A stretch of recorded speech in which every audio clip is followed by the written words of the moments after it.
Very, very warm good afternoon to everyone. And thanks ISGF and the Christopher so for giving me this opportunity to address the session. In the opening remark, I think you rightly said that we are looking for a grid integration of grid, and in terms of whether it is generation or transmission or leading straight up to the storage part of it. So I'll try to do justice with some part. Let me see how best we am able to give you a feel of the Indian context.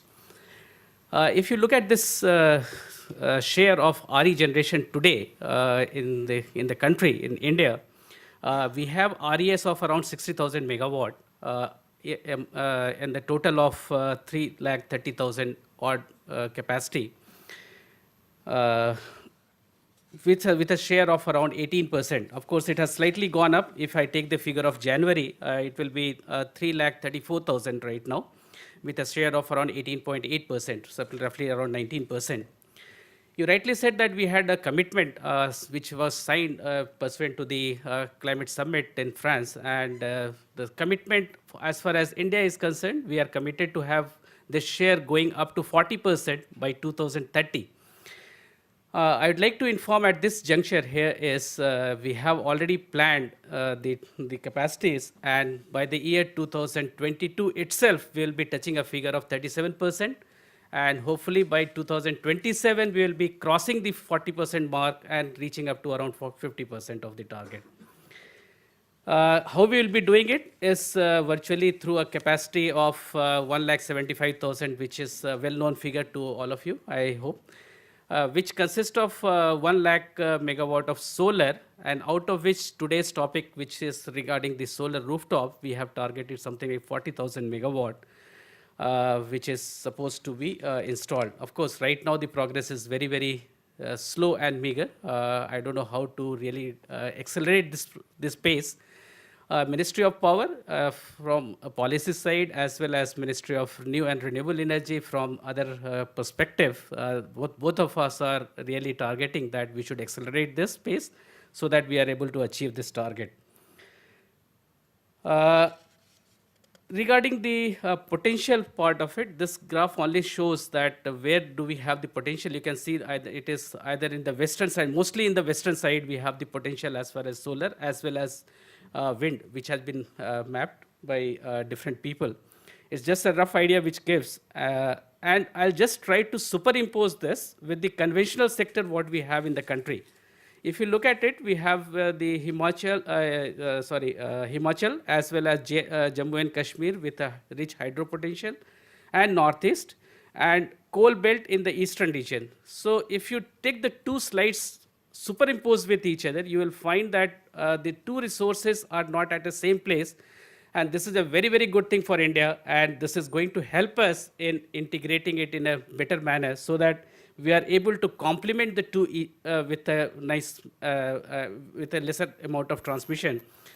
That means the western region, more of renewables, and integrated with the other part of the country, which is with the conventional generation. Maybe Chhattisgarh or the eastern belt, or even the coastal belt down south with the other coal-based generation and the hydro generation at the top of the country.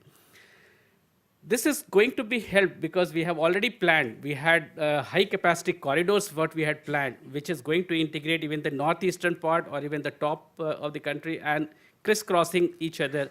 And each of these high capacity corridors is going to carry something like 2,000 megawatt and even going up to 6,000 megawatt. The recently commissioned Viswanath-Chareli to Agra line, which is a HVDC line, is going to carry around 6,000 megawatt in a single circuit in that corridor.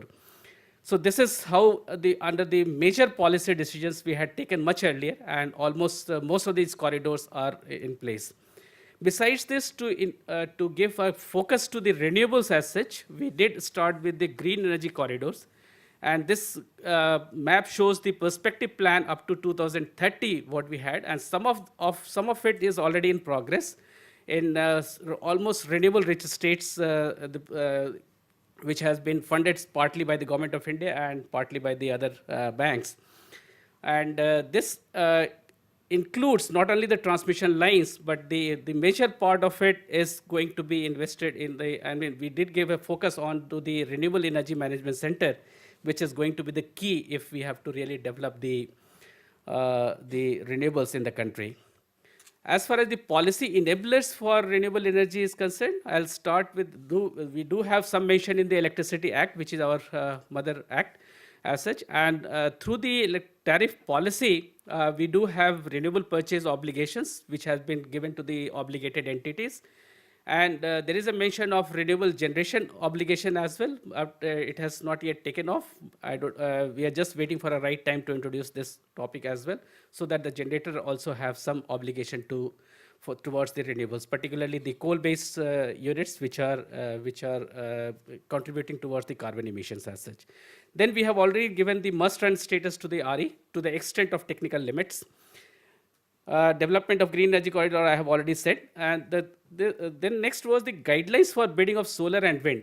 This we had to come out because we wanted it to be through the competitive bidding route. And as per the Electricity Act under Section 63, the tariff which is getting discovered through the competitive bidding route is simply adopted by the Regulatory Commission. So it became an easy route for the regulators in the state to adopt the tariff rather than going and fixing a tariff, which is always a controversial things to happen. So we quickly went ahead and announced the bidding guidelines for solar and wind, and the bidding is now taking place through these guidelines so that the tariff is directly adopted by the regulatory commissions. Next thing what was already there is the waiver of the transmission charges and losses for the renewable person. It has now been extended. It was earlier up to 2019, but for a better clarity and for the better predictability, it has been recently extended up to 2022. Of course, it is going to be having a huge impact on the others, but right now for the promotion of renewables, we'll try to bear this out with the others as a socialized cost. Then we have a balancing mechanism. We are keen to have a mechanism which does not hamper the growth of renewable, because people do say that, okay, there is variability, there is other issues of balancing, which due to which renewable should not be promoted.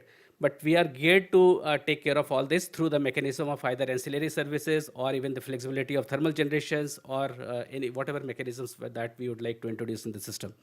REMC I have already told you, and it is already in the progress. It is entirely being funded through Ministry of Power. And I think within 1 year, I think all the RMCs will be in place so that we will be able to have a better predictability of generations coming out from the renewable sources. Forecasting and scheduling will get covered through that. And of course, storage is the big thing which every one of us, whether it is in India or worldwide, we are all looking at it. The moment storage comes, probably we are going to have the base energy, right, coming from the RE, which is definitely a dream for all of us. Coming back to the rooftop solar, some of these schemes, this is being done by the Ministry of Renewable Energy. I'll just try to slightly give you a feel of it. Of course, it is totally implemented by the Ministry, MNRE. There is a case of central financial assistance to the extent of 30% and 70% in case of only special category states. And for the government sector, it is 25% or 60%. There is no central financial assistance for the industrial or commercial sector. And it is getting implemented either through state nodal agencies, which is there in all these states, or through the SECI or any government agencies. There are certain benchmark costs. And so far, what was targeted was 2,100 megawatt under this scheme, out of which almost around 1,900 megawatt capacity has been sanctioned by the ministry. Some of the other initiatives was because everybody wanted some kind of model PPA. So if the model PPA is in place, capex agreement, some kind of agreement, these are all model things are in place. Some of MOUs have been signed with the government sector, whoever wants to join in. Some of the public sector utilities have been given the task, and which they are under the control of the various ministries. They have been given the task to go ahead with their solar rooftops, and they have to implement in their own areas of jurisdiction, as well as they need to, if they want to expand their jurisdiction, they can do so. In fact, in this context, as far as the PSUs are concerned, we are also coming out, we are also discussing if we can have flexibility in generation, wherein a coal-based generator, if he wants to bundle any kind of renewable power and sell it to the market, I think we should allow that. So this is going to be a good enabler for the coal-based generator who can either buy or install RE generation and sell it into the market. Of course, compendium is in place, best practices guidelines. These two are the apps which is already there, Spin and Arun. These are the two apps which is there for the transparency, and anybody can go there and see what are the all kinds of policy related informations and the information related to the vendors and all that is there. There are certain regulations which are being taken out by the different states, because as you know that India is governed by the state regulators, and each state is having their state regulatory commissions. So to implement any policies, the regulators also have to come out with their regulations so that the states can implement the rooftops there. Of course, some other initiatives have been taken, and the concessional interest financing funding is definitely, finance is a very important part if you have to promote renewables. And thankful to the international fundings who have come forward to give us either concessional loans or the long-term loan or the soft loans, due to which we have been able to pursue. Of course, there are challenges. The challenges are definitely DISCOMs who have been mostly state DISCOMs. They are going to lose certain customers, and which they feel as a threat right now. Of course, there is a DISCOM here, Tata Power, probably they will be able to supplement whether they also see it as a threat or only the state DISCOMs do see it as a threat. But definitely there are issues relating to this, because definitely they are going to lose some of their high-end paying customers, particularly if the industry go for the renewables. Then availability of net meters, certain issues were raised. Of course, we have tried to address this. Then inspectorate, because the moment any rooftop is coming and they need to connect to the grid, that installation has to be inspected by the inspectors. So we are trying to see if this can be slightly waived off, and slightly the process can be eased out on this. And of course, right now there are certain non-conformity of the regulations, which needs to be tackled. Then multiple infrastructure. This is just trying to show that how there are variations in the regulations, certain in terms of minimum capacity. If West Bengal says 5 kilowatt, Chhattisgarh says 10 kilowatt. Likewise, in case of limitation in terms of the sanction capacity, somebody says 50%, somebody says 150%. So this kind of variations right now do exist in the policies of different regulations. This we are trying to address so that there is a uniformity across the country, so that we are able to promote. Certain other things like some of the states have given incentives, and these states are Andhra, Chhattisgarh, Delhi, Gujarat, Jharkhand, Kerala, like that. Some of them have already exempted the electrical inspectorate, that is Delhi, Maharashtra, to a certain limit. And what they say is, okay, if the DISCOMs have permitted you and DISCOM have inspected, then there is no need of going for the inspectorate and doing a mandatory checkup there, mandatory issuing of the certificates. Of course, these are certain some of the multilateral loans what which the Ministry of Renewable Energy could get it. World Bank had supported us with 620 million through SBI. ADB has also supported something like 500 million through Punjab National Bank. So like that, some of the technical assistance have also come in the form of grants. So all these are helping in more. Some more initiatives which require to be taken are rooftop solar cells. In fact, now what we are targeting is, instead of having a body or a group at the distribution company level, why not we create a small cells at the divisions level, so that more focus is there in the entire area and entire jurisdiction of a DISCOMs. Because what is probably required is, if you see the last bullet, that is capacity building. Probably most of the people does not know how to go about the solar rooftop. And if you ask any consumer, particularly in the domestic sector or small commercial establishment, probably they doesn't know how to really go about it. So the capacity building part, the consumer awareness, all these are very much required. And for that only, we thought that why not to have rooftop solar cells right in the division level itself, so that more focus is there and they are able to reach out to the customers. Okay. Okay. So I'll just try to quickly. I've already told you that regarding the inspectorate, we are trying to waive it off. Okay. Thank you so much.